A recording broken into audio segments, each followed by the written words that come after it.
Tenc 8 anys. No sé qui som. Pot ser un pelegrí errant. Sovint pens que no existim. Tan sols existeixen els altres.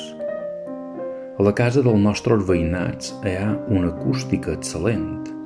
Hi ha silenci en aquella casa.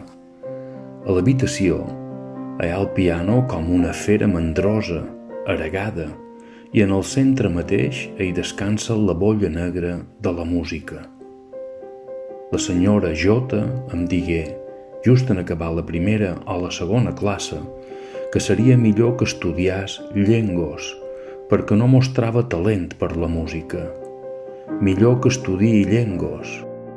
La música sempre estarà a qualsevol altre lloc, inassolible. Vaig tornar a casa capcot, una mica trist, una mica content.